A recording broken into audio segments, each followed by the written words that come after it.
Goddamn, I'm glad y'all set it on. On this episode of GLP, Problems with my wife, don't discuss it. Dwayne Wiggins of Tony. Well, I mean, like what you're doing right now, that's the cycle, you know what I mean? If it wasn't for folks like yourselves, you know, documenting and making sure that the voice is heard, then we, you know. Tim Wilson. Welcome to Ground Level Perspective. This is my opinion, and I'm entitled to it. Hey, what's happening with you, man? Kim Wilson, Ground Level Perspective, man. Look, we in a special spot only we get to go to. Look, check it out, 25 years of Tony with Dwayne Wiggins. That's how we doing it.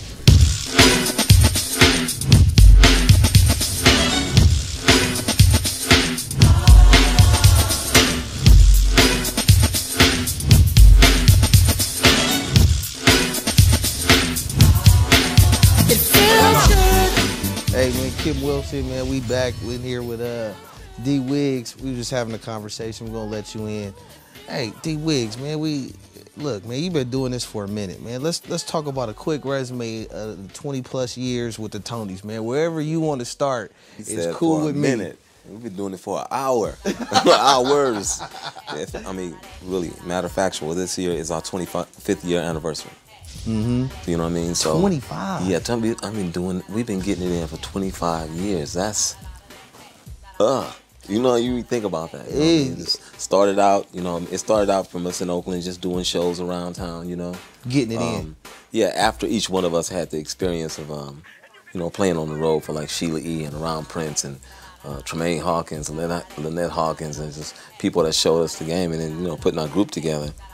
So the first time we came out, you know, in '88, you know what I mean? Exactly. You started doing shows, so I think back then we really promoted ourselves. So it wasn't about the label so much. So it's really a launching pad of you being independent first, and you just said, yeah, I'm in. We definitely was independent. We used to make our own T-shirts. We had a song out. It was very independent. Very independent. I like that. That's what that label should have been called. That shit right there. Very independent. I like that. Hey, they might have sparked that one back. The song was called One Night Stand. If you ever find that one, it didn't stand one morning. You know what I mean? But you know, you could have told us that we performed it in shows like, you know, it was a hit. When you're in the business and then the rough times do actually come, how do you overcome and just keep going though? I mean, you gotta have the passion. You gotta do it because you love doing it, not because, you know, the money and all that gonna come. If you're passionate about what you do, you know what I mean. Sometimes it can come, people just fluff, you know what I mean. But that's when it's the hardest thing to accept because you got to take the good and the bad of the game. You know what I mean. If you're passionate about what you do and you love it for what, you know, that art. You know what I mean? Here's one interesting thing. Like one of my band members, my cousin Elijah, you know, we was one day backstage, you know, and they talk. It's like, man, we need to rehearse. You need to rehearse. You need to rehearse. We're gonna come out. We're gonna go over some stuff. I'm like, man, guess what? We can get in the living room. We can jam. We can go over how we're gonna do it. But you know, this is my life. I can't rehearse this. We go on stage. I do what I feel. You go play the music is the music. You know what I'm saying? Like we were speaking earlier, man. Frankie Beverly, those people are my role models. You know what I mean? Frankie Beverly, and Mays. I mean, from in the day. I mean, just watching how consistent, how determined, and how he sustained the business. You know what I mean? That's how our shows feel. People come to celebrate with us. You know what I mean? Hey, that's a good way to look at it too, because when somebody see you playing, that is a celebration. Because you get up there and start slapping on cats. I mean, that's a good thing. But I mean, just to be here getting it in at 25 years, bro. Yeah, man. Just to be, I mean, I've seen a lot of people that, you know, we started out together. I don't see them no more. Hey, I call that the division of time. I guess. So tell me this, man. Let's get back to the Tonys, man. You know, you guys been doing a lot, man. Because we're going to talk about what, 25 years, you pick out any little story in there you want to tell me about, and then I want you to tell me where y'all going and what's cracking. Trinidad. Our trip to Trinidad. There you go. Now, we recorded our album Sons of Soul in Trinidad. What? Yeah. That was big. Yeah, that was nice. That was a great experience, bro. You got, you know, 6 ghetto cats from Oakland, California over the whole nother island where it's beautiful. And I mean, it's not like when I say beautiful, it's beautiful in spirit. It's beautiful people that like to celebrate and live. And of course, there's some some nice looking things out there, some pieces. But besides that, please. But it's just their attitude, their personality. It wasn't about the money. People celebrate, people live, they work, and the music was the driving force behind the country to me. You know, we was over there. We were recording in a studio that the Rolling Stones just left out of. You know, they locked it down. It was a compound. You know, we had the best of studios. We had one room, 48-track Neve board, one room, another 72. Kind of like this one. This is about half the. I had to make reference to it at some point because this board is tight. Even though I can tell you right now, oh yeah, that board. I mean, like a lot of people literally talking about me using this board. If you talk about, man, what you using that? We got all that right here in this little, you know what I mean? But people, I still got the computer over there. You see them, you know.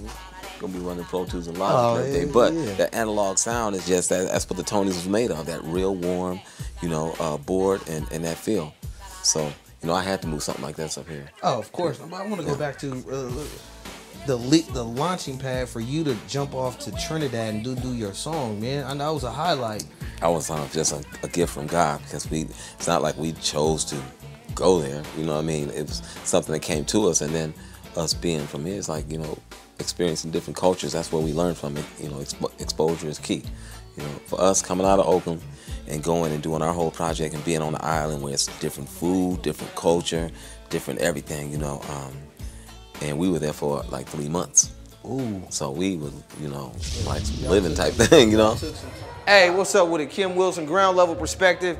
And we in the house. Check this out, man. We're in the Oakland Arena at the Coliseum, old school Coliseum. It's the Oracle Arena. I'm telling you, it's a special treat. Everybody don't get to go down this hallway. Ground Level Perspective is about to take you down the hallway. I'm always gonna take you somewhere. Kim Wilson, Ground Level Perspective, and we out.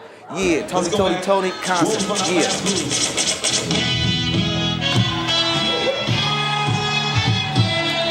I love cooling the game, but I got to do me.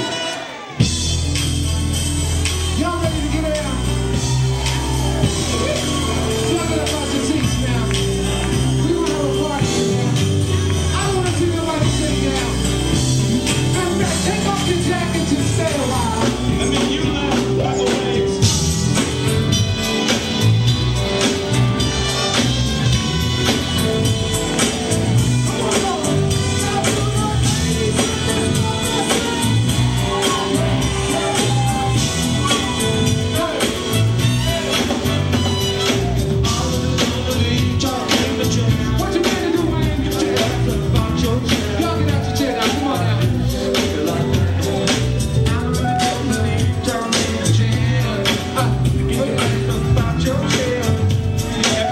Hey, this is Kim Wilson, Ground Level Perspective. We'll be right back.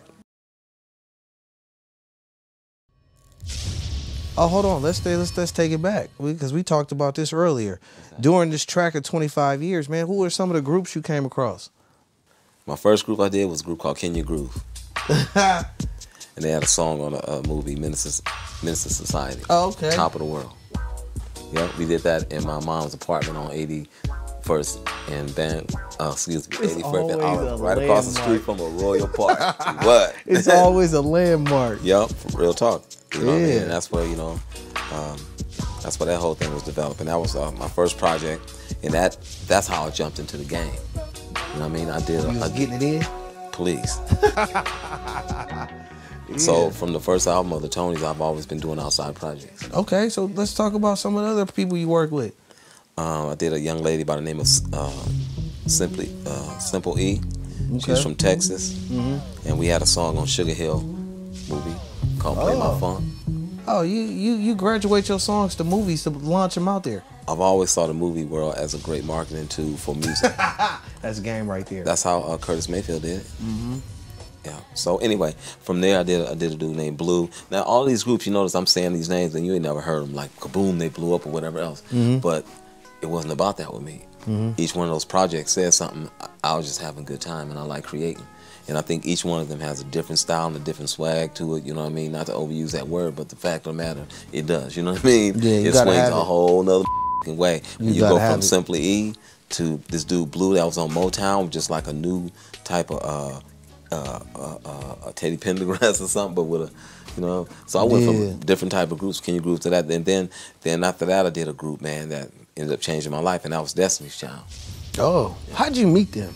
I met Beyonce when she was 9 years old by Royal Park on 80th. In Oakland. Yeah, but they weren't called Destiny's Child then; they were called the Dolls or something. And you met her on 80th in the town. Yeah, 81st. Oh, My wow. a buddy of mine, Alonzo Jackson, you know, was working with one of the producers and the managers of that clique in Texas, and he introduced me to him. And then something happened after that. They were gone for a few years, and I guess they got signed to some big camp that worked with Babyface. And something happened, and then the dad called me in Oakland, and he knew I was a dude doing big deals in Oakland. I was doing New York deals and LA deals. I like that, doing things. Right, though? No, I'm just saying that. Yeah, but that's what I understood it for the business, you know what I mean? And I was blessed to do that through a lady called Sylvia Rome, who was very powerful in the business. I don't know if you ever look her up, Sylvia Rome. Dope. She hit me, man, from the beginning to doing production and the whole bit. That was a woman, you know what I mean? I'm saying that's the power of that female thing. And, you know, I'm a little bit of a mama's boy, as you can tell. Oh, yeah, you know? I'm in that club, too. So, you know what I mean? So, but from a different cut, from a different grain, where you respect the power of them. But anyway, she hit me to the game of production, and I've been flying ever since. Nah, it's just good, man. Let's get back to the Tonys, man, because I know the type of person I am. I just want to investigate everything. But, man, let's go back into the Tonys, man, and let's talk about what you guys got coming up, man. Man, what the Tonys got coming up is some serious life right now, you know what I mean? Yeah, that's in between me moving from Oakland to LA. And I mean, even though I moved to LA, I'm still here. But, you know, I got my sons, you know, which was with the Pop Life. My son Dylan J, and they have moved up to LA right now. And, well, let's talk about it. And that's working through the family business, you know? Like, my son's working with Raphael right now. And they tied into his production, so it's like, you know, it's like... Oh, y'all got teammates now. Oh man, it's like we got a winery. You know what I mean? Yeah, that's it's what's for real. up, man. And music is the wine. You know, the big question is, man, what's next for you? And That is right there. You know what I'm saying? That's the question. I think something's going to come through this whole generations thing with us. Me, Raphael, and the boys. We talking. We doing some things. We jamming. I go by there. We jam. I'm just gonna let it work, you know what I mean? I ain't gonna say what it is. It's gonna say what it is. It's gonna come out. That's the best and that's way to what's do gonna go, you know what I mean? We've been doing a lot of jamming, a lot of partying, a lot of hanging out. Like my youngest son like to play the hell out them damn games, so you know, we do a lot of that when we're out there. And I like that, man. But at the end of the day, the music is the foundation of it. Yeah, we're making music. Yeah, I'm just in awe of how you've been in it for 25 years, man. I ain't too many cats out there that can say I've been doing this 25 years and I'm still on the road and I'm still doing it. Man, it's hard to say you've been doing it 2 years. You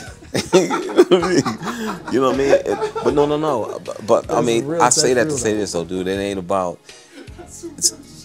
It's like. Here you go.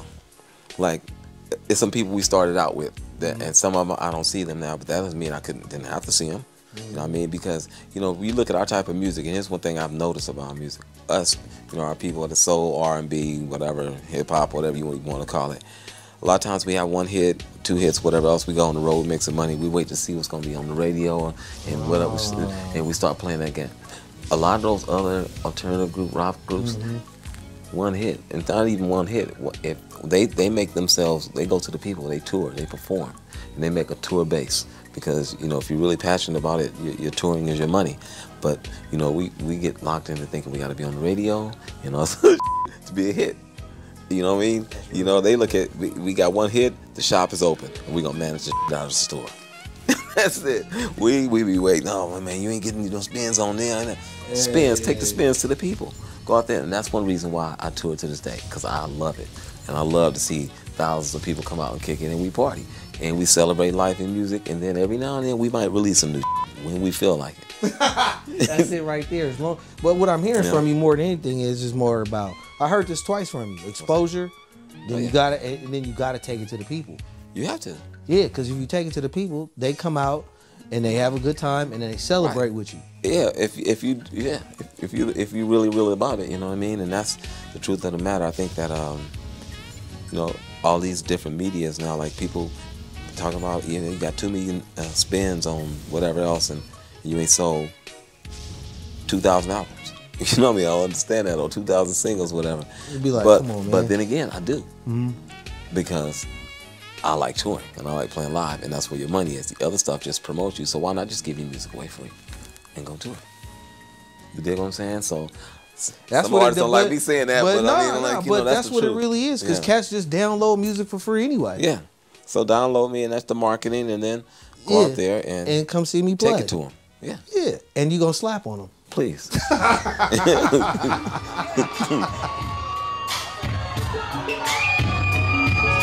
y'all, come on now. Hey, come on. You know what's to gain.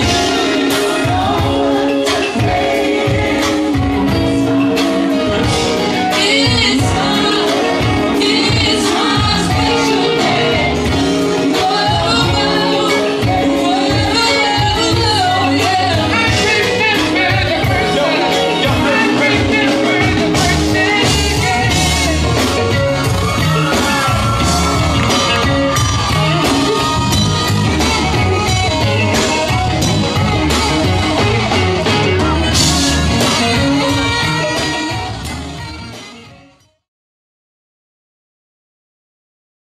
You know what the other cool part about it is? Everything I'm hearing from you is always, it's inspirational at the same time, because at a serious point, you make really classic music, man, and it fits across all genres of music. That's just real.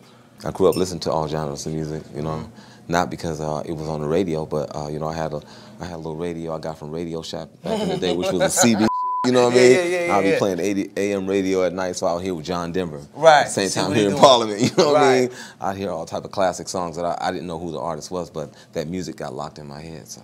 That's what stretched you across the board of music. As well as the Oakland scene, Sly Stone, Grams Sly on the Stone, station. exactly, yeah. And whatever else was going on in the streets, the Boogaloo and being the band behind dancers and you know. Boogaloo, oh, you ain't ready, I still got it. Come on, man, don't play with me. Don't make me pop one. And I will do that. That's it right there, man. Show me your best combination. Oh, which one you want to see? I don't know, which one? You ain't ready. Oh, I got you. Oh, you ain't never seen that one. Oh, they were trying to go around the back. Oh, My boot got me stuck. Yeah, we back, man. Ground level perspective. We in a D-Wig special spot, man. Look. We're in the backyard. Can't you hear the dogs? Yeah, D, let's talk about relationships, whether it be family, whether it be business, because obviously you did something right with the people you making transactions with. Yeah. Because you got to be cool with them, and they got to be cool with you. How did you start all that? Man, that's not, I mean, the fact that I've had long-term relationships with people is just because I'm the type of person, I'm simple. I don't like, you know, even though I like people around, I don't like changing the structure of how I work, you know what I mean, or how I kick it. Like, we got people we kick it with, but then you got your partners. You know what I mean? Musically speaking, like me, Raphael, Tim, all of us, you know, we're like family. We're family. Of course, me and Raphael brothers and stuff, and the others cousins, whatever. But we're so close to where we don't have to be around each other all the time. It's a connection with that. But even if we have arguments, there's still a different connection with that. And I think just, you know, you gotta really look at this. You gotta be a well-grounded person to look at the fact that, look at this as you've been blessed to be in this business and nothing no more, no less. You know, there's no mistakes, only experiences. That's how I feel. And that's what it is, you know, your word's your word, whether you got a contract or not. You know what I'm saying? Your word's your word, follow through or not, you know what I mean? It's deeper than paperwork with me. It's way deeper than money, you know what I mean? I look at the relationships and the generations of family is what's always kept me being focused about. No matter if I got out and I partied with the best of them, went down hard as and wherever else, I get back home and I handle my business because I got mouths to feed and people that are looking up to me. You know what I mean? So you talked about, you got the generation. You said father, son, grandson. Yeah, ain't that clean? That's yeah. That reality has to be accepted. Check it though. You know what I mean? The one son is 18. Well, not 18. Excuse me, 17 now. He will be 18 this year. The other one's 14. That's Pop Life. That he's the man. Yeah, they are the music directors for Pop Life, you know what I mean? And they're working with other people as well. But it's just a trip to seeing them, you know, now they're in LA working, more or less, like I said, with Raphael. But, you know, and then the father-son thing is a little different now because, you know what I mean, when your kids is 17 years old, there's certain things they won't do. Even though it's your dad, you know, we have that perspective. Right, there's certain things you won't do, so I don't think he'll go to his full capacity being around his dad all the time. And so that's what me and Raphael be talking about. So Raphael be telling me, you know, he told me he was with this jig. I was like, he told you that shit, don't love I was like, see, he ain't gonna tell me like that. I mean, you know, that's the scene when your son's growing up. I like that. I like the other one, 14, who, you know, he got his own mind, strong about it, plays that instrument, but he into some different. Yeah, but you know what I mean? But the cool part is you got a pulse on what he's doing though. Yeah, again, I'm thankful for that. That we came up together playing these instruments, and we were able, you know, whenever you see me out riding my bikes, be with my boys, whatever, it was my partners. Yeah. So I'm glad that we had that bond like that. You know what I'm saying? And respect for each other. You know what I mean? They respect their dad, but I respect them as well because I learned a lot from them cats. And I'm still learning from their asses right now, bro, every day. Hey, man, that's it right there, man.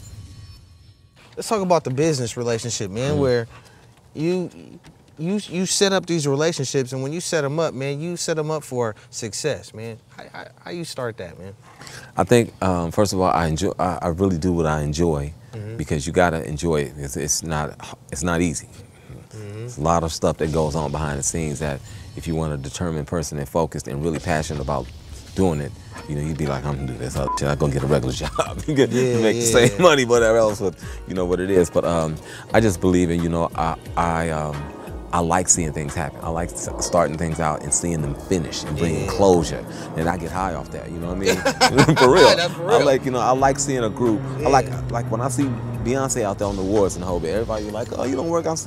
I'm part of the business forever in my life. I can't help it, but that's just what it is. But when I'm looking at them and I'm looking at Keisha on the screen, I'm like, I know that I had something to do with, you know, somewhere in that bricks in that person's life. I'm somewhere in there because you know, I had the opportunity to mentor or show them something about the business. So I love that. I get high off seeing somebody else win. You know what I mean? Because I feel like I'm winning. Hey, automatically. I don't know how that ever came, but that's just how I feel about things in life. So. Hey, man, that's good stuff, man. It's God's blessings, bro. Oh, dude. So when people, you know, that say they, you know, they saved and they gave their life to the Lord, I look at them like, you crazy, man. You ain't never had your life, dummy. You better wake your ass up. You know what I mean? He always had this. He always you know what I mean? had You better this. just get your ass and just enjoy it. And Please. just live. 100% all the time. Yeah, man, D, I want to thank you for allowing us to come here, man. 25 years in the business. How many albums y'all had? Oh, we only had 4 albums. Well, 4 albums? 4 studio albums. Then we had the greatest hits. It's greatest hits. You know, but we got some ideas and concepts. But we had so much music. We put so much music on soundtracks till we got probably 3 other albums out like that. You know what I mean? Yeah, man. Yeah, it's been good, man. A lot of good music. A lot of good memories. Man. Man, I appreciate it. Man. I always want that. Man. We'll catch you on the next one. Kim Wilson, Ground Level Perspective, and we out. Goddamn, I'm glad y'all set it off. On the next episode of GLP, Los Angeles Clippers head trainer Jason Powell. I'm basically in charge of all the medical care for all the players, you know, staff alone, you know. On the next episode of GLP. I'm a Uptown Mac and it's like that. What? I'm a Uptown Mac and it's like that. So My name is Kim Wilson. Welcome to Ground Level Perspective. This is my opinion, and I'm entitled to it.